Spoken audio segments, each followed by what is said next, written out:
আমি আরেকটা ঘোষণা করে মূল কর্মসূচিতে চলে যাব।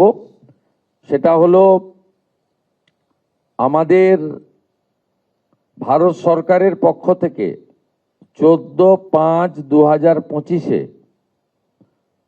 যারা অবৈধ বাংলাদেশি অনুপ্রবেশকারী তাদেরকে সরাসরি বিএসএফ এর হাতে হ্যান্ডওভার করার জন্য একটি নির্দেশিকা এবং তার সঙ্গে একটি আপনার অবৈধ অনুপ্রবেশকারীদেরকে হ্যান্ডওভারের আইন ভারত সরকারের পক্ষে under secretary government of India Pratap Singh Rawat পাঠিয়েছিলেন। ডেটটা আবার বলি, 14/5/2025, অর্থাৎ কার্যত 1 বছরেরও বেশি আগে।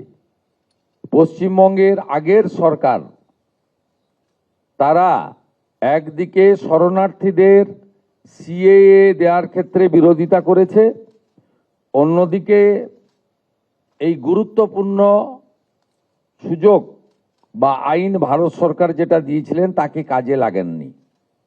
আজ থেকে আমরা এই আইন কার্যকর করলাম। এর ফলে সিএ এর অন্তর্ভুক্ত যারা, অর্থাৎ সিএতে বলা আছে 7টা কমিউনিটি বা ধর্ম পালন করা লোকেরা, তারা সিটিজেনশিপ অ্যামেন্ডমেন্ট অ্যাক্টের আওতায় আসবেন এবং তাদেরকে যারা 31/12/2024 পর্যন্ত এসেছেন তাদেরকে কোনো পুলিশ কোথাও হ্যারাসমেন্ট ডিটেন্ট করতে পারবে না। সিএ এর আওতায় যারা নেই তারা হলেন কমপ্লিটলি অবৈধ অনুপ্রবেশকারী ইনফিল্ট্রেটার্স। তাদেরকে সরাসরি রাজ্য পুলিশ গ্রেপ্তার করবে এবং ডিটেন করবে এবং হ্যান্ডওভার করবে বিএসএফ এর হাতে। এবং বিএসএফ তারা বিডিআর এর সঙ্গে কথা বলে তাদেরকে ডিপোর্ট করার ব্যবস্থা করবে, অর্থাৎ ডিটেক্ট, ডিলিট, এবারে ডিপোর্ট। এই আইন আজ থেকে কার্যকর হলো।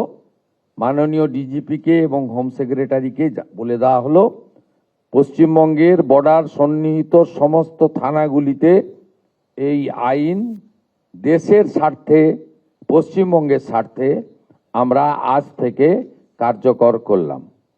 এবিপি আনন্দ, এগিয়ে থাকে, এগিয়ে রাখে।